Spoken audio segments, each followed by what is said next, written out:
So I want to start this video with a story. So first time ever in my life when I stepped out from my home and I traveled all the way to the UK, I had no idea about anything in this country. The weather, the people, the language, the food. Of course, language I knew, don't get me wrong. But I remember one day I went to the uni in the morning and the sky was bright, the sun was shining, and it was October. And I thought, brilliant, it's nice weather, so it's going to be a good day. By the time I came back home, which was quite late afternoon, it started raining and I was fully drenched. I did not have the umbrella. And since that day, I learned one lesson big time, which was to keep my umbrella and my gloves with me all the time, especially during winter times, because you never know when it might rain. And actually, the story is not about the umbrella itself. The story is about that learning that nobody really tells you before leaving your home and going abroad. The story is also about growing and evolving as a person and facing so many things which you never even imagined that you have to face when you leave the comfort of your home. And I wish somebody had told me these things before I was coming to this country or perhaps anywhere abroad. Actually, the honest truth about living abroad. Not the adventure part of it, not the fun part of it, but what happens afterwards. So before I begin, let me tell you who this video is for. So this video is for somebody who is thinking of traveling abroad or who is thinking of building their lives in a city, in a place, in a country which is not theirs, and they have to build everything from the scratch.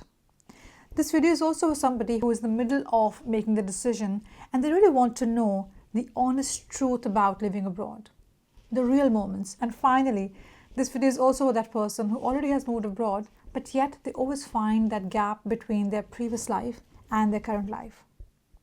Hi everybody, this is Dr. Samreen. I came from Pakistan to the UK to do my MBA on scholarship, and then I carried on to do my PhD here as well. Currently I work in academia, and actually today's topic is very close to my heart because this is something which I have experienced firsthand, and I'm really excited also to share my experience and to hear from you that if you relate to it or not. So actually there's so many things I really wanted to cover in this video, but of course you don't have all the time in the world to watch such a long video. So I've tried to cover expat life under 6 main topics. Let's see if I can do the justice or not. Number 1, the weather. Of course, when you live in the UK and when you're new in this country, with time you realize that when you meet people, first thing we discuss is the weather. And to be honest, there's not much to discuss there because it's mostly raining, and when it's sunny, everybody just feels very happy, and of course one enjoys that as well. But let me just give you context. When you come from a country like Pakistan, where sun is not a rare happening, that is our daily norm, to a country where the sky is mostly gloomy, and especially during winters when the day becomes really short and it's always raining or drizzling, it really makes a massive impact on your mood. When the darkness starts around 3 p.m. and you feel like the day is gone already. And let me tell you something very honestly, I haven't been that big of a fan of the sun.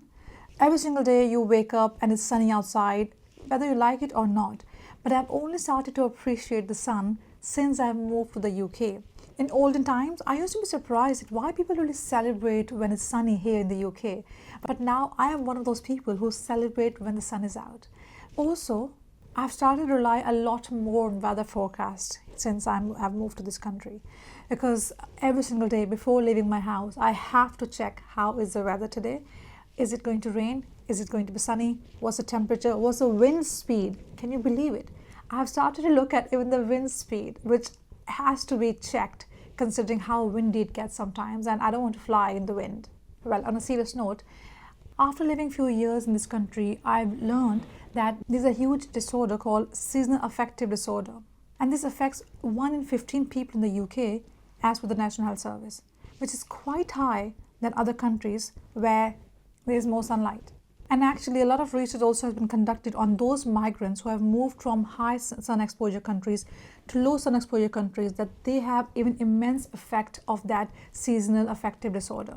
So what I really want to know, if you have arrived in the UK or if you are planning to arrive in the UK, and if you are arriving during the winter months, don't worry if you're feeling sad or down, or if you can't really explain your feelings, why your mood is down without any solid reason, because you never know, it might be related to the weather, which sometimes you cannot control. And also let me assure you, with time it gets easier. Not because the weather changes, but because you do. My point number 2 is food and language. Well, let's start with food, which is my favorite topic. Now, when you leave your country, you don't realize how much part of your life you'll miss which is related to food. Now, when it comes to food, I'm not talking about the nutritionist part of food, but I'm actually talking about the food, the passion, the emotion behind it. In my culture, food is love, is people's love language to feed you. When you're passing down the street, the smell of certain spices makes you hungry. And of course, there are Pakistani restaurants here. You can find all different spices here as well. And actually, I've also learned how to cook as well. But something still is not there. I still miss that emotion. I still miss that idea of food. I still miss that everybody comes together and not only cooks food but also enjoys the food together. So food becomes more than what it is on the surface level. It becomes the emotion behind. And researchers have found that food has a certain kind of episodic memories in our minds, especially for migrants from the South Asian communities, in particular Pakistan, which really impacts one's well-being and psychological health. And now let's talk about the language. So when I moved to the UK, I did speak English because my education system back home was entirely in English. I studied in convent schools, so English was not a problem. Although what I was surprised to see that how some people were surprised that I spoke English, although I came from Pakistan. But what I struggled with initially were different kind of accents. Now, in my head, I knew England is one country where people speak English.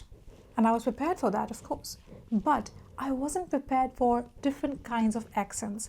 So you have your Scottish accents, you have your Geordie accents, you have your thick Yorkshire accents, and so many more.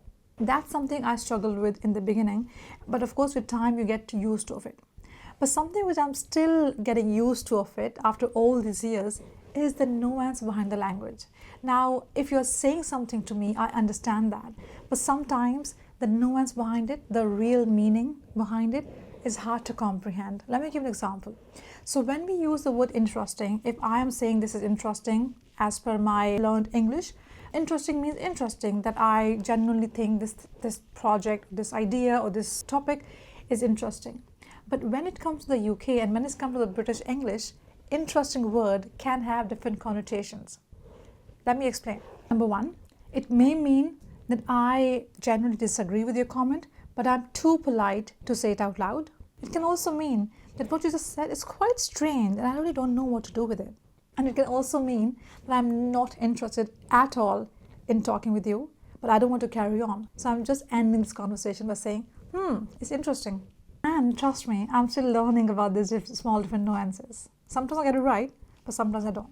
And actually, I was surprised to read this article where they spoke about that in linguistics, there are two kinds of competences.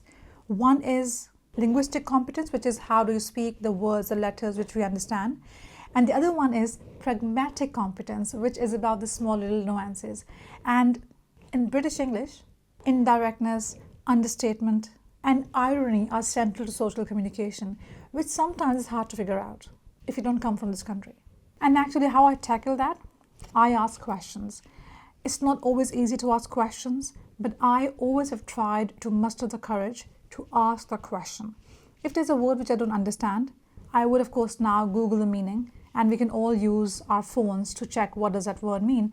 But if I don't understand sometimes the nuance behind certain thing, and if the situation allows, I always try to ask that question because I don't like to be in ambiguity and I don't want to always second guess myself if I understood that or not. But it's always not possible. And actually, you might think that if I ask this question to somebody who I'm talking to, what would they think about me and how would they judge me? Well, there's always danger of that. But guess what? Learning is a lot more important than thinking about somebody else judging us. So go ahead, ask that question, and the people who really matter would never judge you. My point number 3 is social life. This is something nobody warned me about. Making friends as adults is hard, and making friends in a culture which you don't understand and when you're new is even harder. Especially when the social fabric is so different between your home country and in Pakistan, for example, socializing is so spontaneous. You call somebody at 6 p.m., you ask them to meet them, and you'll go out, have coffee, dinner. You can go to each other's homes uninvited, unannounced, and that's absolutely acceptable and actually expected as well. But in the UK, what I was quite surprised to see that you always have to make plans in advance. Now, I do see the point of that, and that really helps us to plan our time in advance. Brilliant, I fully agree. But it really took me a long time to understand that if I want to meet somebody, I have to really put that in their diary a couple of weeks ago, if not few weeks. And it's quite rare to meet somebody spontaneously because everybody's so busy and everybody has their calendars booked for the next few months that it's very hard to get time on the spot. And also making friends is hard because what I think a friend is mostly an acquaintance. So when you talk to somebody, when you meet somebody and you think, well, you have formed a connection, you come home and you never hear back from them. And then after some time you realize, well, what you thought was a friend was more kind of acquaintance, but because British culture is so polite, you cannot tell the difference unless you experience it yourself. And of course, drinking is a big part of social life in the UK. As a Muslim Pakistani, I don't drink. And while I was a student here, I really struggled with social settings and social situations where one was expected to drink. And when I didn't drink, I was excluded from various situations, parties, get-togethers, thinking I was too boring to join those parties. I won't lie. It was quite hurtful in the beginning because I was not expecting that. But with time, I understood that how people expect you to mingle in those settings. And actually, with time, I also found those people who really respected my values and who absolutely include me in every social gathering, in every social setting, knowing my boundaries. Another thing about UK culture was something I was surprised about, that how money was moved between friends. So in Pakistan, when you go out with your friends to eat, to a cafe, one of the friends would just pay, and that's not questioned. Actually, most of the people in the friend circle would like to pay for that bill. But it's different in the UK. Splitting bill is very normal, and one person is not expected to pay the bill for everybody. So when I came to this country, initially I was thinking, well, I would pay for my friends today and they would pay for me tomorrow. But that didn't happen, and that really took me by surprise, something I learned over time as well. And final thing about the UK culture is knowing football. Now, I'm somebody who has never watched football in my life. I mean, that's a lie. Well, I do watch football, but I don't really follow football as much. I love watching cricket, as I've always done throughout my life. So when you're talking to somebody in the UK, kind of a conversation, you need to know about football and what's happening in the world of football, because by doing that, it can really be easy for you to strike the conversation. Having said that, these things you do learn with time. It's not an issue as far as you know what you're aiming for and how much you would like to learn and evolve as a person. My point number 4 is about health. Well, something one doesn't prepare you for. When you move to a different country where you don't even know the health system, and if you fall ill suddenly, perhaps not in a serious health issue, but even, for example, if you have flu for a week or if you have cold for a week and you're lying in your flat on your own thinking, what if something happens to me now? Who would take care of me? Nobody's there to feed me. You don't have any friends around you because the people you thought were your friends, they are your acquaintances. So what to do now? And of course, then you have to stand up yourself and you have to do everything by yourself, which is a huge difference from back home. In Pakistan, if you're not well and if you had to be in the hospital or even if you're at home, somebody picks your food. Somebody takes care of your medicine. Somebody just sits with you and somebody just gives you company. And by doing that, although you're not feeling well, you still have something in you which makes you feel a lot better. But feeling ill on your own is so hard. I've experienced that quite a few times, and let me tell you, it's not fun, and I would not recommend it. And I struggled with that actually. As I learned about how the national health system works in this country, I kind of made my peace with it, but it's not an easy thing. If you fall ill, you always miss home, no matter what. Initially, I didn't have the language to say how I was feeling or what I was going through.